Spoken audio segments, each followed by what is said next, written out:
Mr. David Licauco, abay may tahasang inamin patungkol sa kanyang planong pag-aasawa, 3 to 4 years. Ito na pag-usapan natin dahil sa isang interview nga na naganap sa 24 oras with Mr. David Licauco, ay na-interview siya patungkol sa mga personal na tanong patungkol sa kanya. At the same time, nagbigay din po siya ng payo. Pinayuhan niya si Dustin Yu na BFF nitong si Mr. David Licauco patungkol nga sa pagpatol nito sa mga bastos na bashers. Pinayuhan ng pambansang Ginoo na si David Licauco ang BFF niyang si Dustin Yu pagkatapos manatili sa bahay ni Kuya ng halos 3 buwan. Si Dustin, ang celebrity housemate kasama ang kaduo niyang si Bianca De Vera, ang huling napalabas ng PBB House bago tanghalin ang Big Four sa Pinoy Big Brother Celebrity Collab Edition. May kaugnayan ang advice ni David kay Dustin sa pambabash ng ilang netizens sa binata at sa pagpapatuloy nito sa kanyang showbiz career. Sinabihan ni David si Dustin na wag nang pansinin ang mga taong walang ginawa kundi punahin siya. Ang mahalaga ay wala siyang ginagawang masama at walang inaapakang ibang tao. Anya pa, deadmine na lang daw ng binata ang mga bashers at Megatron sa social media. Dahil wala rin naman daw maiudutulot na maganda kung papatulan niya ang mga ito. Wag mo nang isipin ng haters, sabi ni David, nandyan na yan. Control what you can control. Ang payo ni David sa kanyang matalik na kaibigan sa panayam niya sa 24 oras. Sinabi pa nito, kailangan niyang gawin yung mga ginagawa niya dati kung sino siya.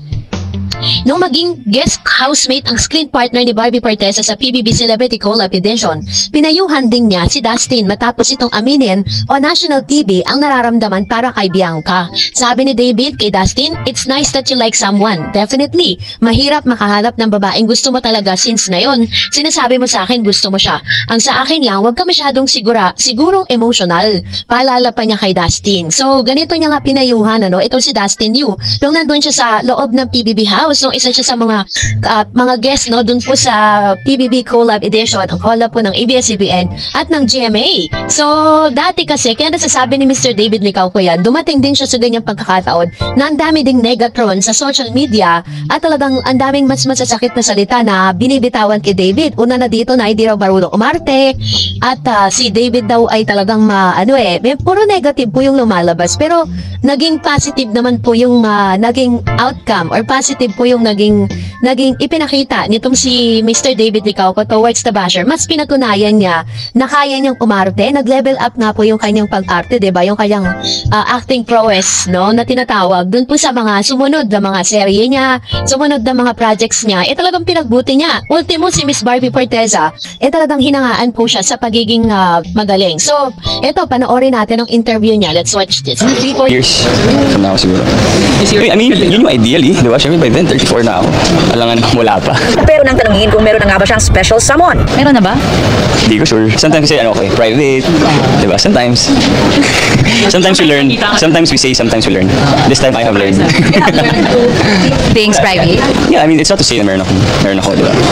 Parang just don't wanna let people know. For now, katulad po ng topic natin a while ago patungkol sa pagdidil sa mga negatron sa social media. Matapos kasing i-announce ni Mr. David Licauco sa publiko that few years is mag-aasawa na siya. Ready to settling down na siya. Kasi nasa marrying age naman na talaga siya. Ang dami rin pong nag-react nung sinabi ni Mr. David Licauco sa kanyang interview na hindi niya kayang aminin sa publiko or parang gusto niya mas privado kung meron na po siyang special someone. Ibig sabihin, pag dinamit po kasi yung salitang kung or if, ibig sabihin conditional po yun. Wala pong tahasang pag-amin na talagang meron na.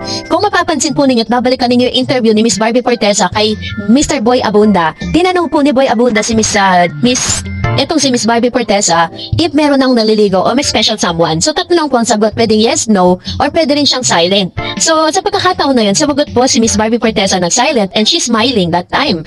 So, sa nakikita ko ngayon, parang mas prefer ni David at ni Barbie Forteza na kung papasok man sila sa isang seryosong relasyon, gusto nila privado.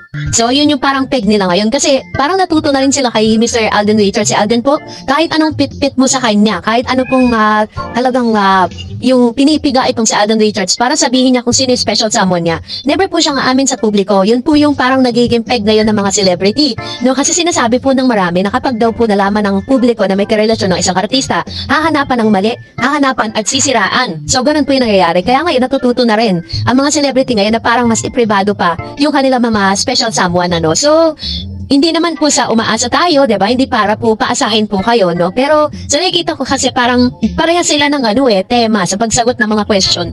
Laging pribado lang sila, ayaw nilang mag-disclose o baka naman na may tamang panahon para doon, ano? So, wag po tayo masyadong maging nega kasi may mga nega po sa social media na may girlfriend na daw si Mr. David Licauco. Dapat i-analyze po ninyo yung sagot ni David. Wala naman siya sinabing may special someone na siya. Sinabi niya doon, if may special someone na siya, hindi po yun para i-announce sa publiko. Kung itatranspose natin yung kanyang sinabi dun sa interview. Kasi minsan kasi nagkakaroon ng maling connotation dahil mali yung interpretation dun po sa narinig nating statement. Dun kasi nagkakaroon ng kalituhan, 'di ba? Kaya nga, we should always be wise at dapat marunong din tayong makinig. Sabi nga ng kasabihan, 'di ba, listening is the best skills. Pag nakinig ka, mas maiintindihan mo yung konteksto ng isang statement. So, yun yung ngayon yung usap-usapan sa social media ngayon na sobrang litong-lito sila dun sa mga sinabi ni David Licauco. Ako po naniniwala na si David, kung meron man siyang special someone na nakikita ngayon, kung meron ng special someone na talaga nagpapatibok na sa kanyang puso, mas gugustuhin po niya na ipribado yan dahil sa dami ng mga gustong sirain kung sino man yung kanyang karelasyon. Kaya mag-antay lang tayo, huwag tayo masyadong magmadali dahil alam ko, in God's perfect time, is malalaman din natin yan kasi hindi naman yan malilihim kahit ano pong lihim nilang gawin. At ngayon, narito naman ang ilan sa mga comments, reaction po ninyo patungkol sa ating latest updates. Unahin natin si Miss Mercy Kilala. Sabi nga, kaya natin na i-partner si David sa iba para maiba naman, para naman maipakita niya ang galing niya bilang aktor. Hindi naman lagi na sila ni Barbie ang magka-partner. Ang GMA pinapasabik nila ang fans ng Barda. Okay naman yung si Jillian ang i-partner kay David. Pero na-debunk na po yun at hindi po totoo yun. Sabi ni Miss Nancy, sana tulad mo positive lang ang vlog di tulad kay Jim. Puro lang mga kesyo, kaya 3 to 4 years mag-asawa na si David. Kasi yung Alex nude girlfriend ni David, mag-attorney daw. Lakas tama talaga. If ever man na totoo, magagawa natin, di naman natin pwedeng saklawan ang isip at puso nila. Wala tayong pake. Alam doon sa personal love life nila. Fans lang tayo at tayo masusunod.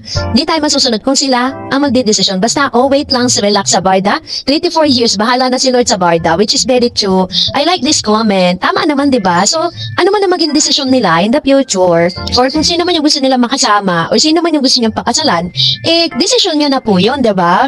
Sabi ni Miss Radiadi Singapore, Barda always and forever. Thank you so much po sa laging positive sa Barda. Nakakatawa si Jean Guardia, umamin na naman daw si David na may girlfriend na at si Alexandra nga daw yun. Alam niyo, hinahanap ko po talaga yung Alexandra na yan, ha? Wala talaga akong makita. And sabi ni Miss Sally, kapag hindi si Barbie leading lady, di ako manonood. Kahit baruda ako kasi ngayon kaya na ni David mag-isa, napabayaan na niyang love team niya. Hindi nga niya Jillian White, walang sinabi yun, OA pa. So, parang nakakaluga na hindi talaga fans ni Miss Sally, o hindi fans si Jillian si Sally, kasi ayaw niya nga kay Jillian. Pero magaling din si Jillian kasi nabigyan nga po siya ng award din. Sabi ni Miss Pamela, Barda sapat na, dapat sa hari ng tondo, mas may chemistry ang Barda. Jimmy, bakit ninyo ulibigay si Barda ng project? Parang maging sino ka man, diba? Huwag na kayo lumayo, nandyan na ang Barda. Ayan, salamat ma'am si Pamela. Haha, sabi ni Miss Madam Pinut, umamin na si David, if you're expecting B&D to be an item real life, gumising kayo, love team lang sila for real and not for real. Ayan, sabi ni Miss Madam Pinut. So, let's give them the freedom to choose, no? Hindi naman po dahil sinusuportahan natin sila, hindi dahil talagang meron tayong, parang gusto natin sila na talaga for life, diba? Tulad na sinabi ko kanina, meron po silang sariling desisyon. Sabi ni Miss Cesar, sabi po ni Mr. David, may gagawin daw po siyang action series at wala pong partner daw siya sana ni Barbie ulit.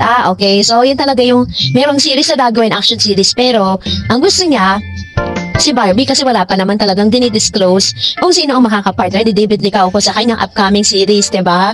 And, yun nga, let's wait for confirmation. Sabi ni Miss Trini, Barda is real, I believe sila na, low-key lang to, avoid bashers. Dami ng hints nila. If you are keen observer, ang align ng stars nila. Thank you, Miss Tarets, for your positive reaction about Barda. Actually po ako sa mga nakikita ko, at kapag pinanonood ko yung mga interviews nila, sabi ko meron Sabi ni Miss Minda Bukay, Ma'am Darren, salamat naman, nandyan ka. Parehas kayo ni Sir Pekwa, maganda ang paliwanag nyo sa amin ni Jim Barda, puro paninira kay Barbie. Oh my God. Sabi ni Miss Mirna, good job David, saludo ako sa'yo, continue the good work. Ayan, so nakapanood ko naman po yung mga vlog si Jim, no? And ano niya kasi yun parang pananaw niya kasi yun na dun sa mga na-o-observe niya, diba?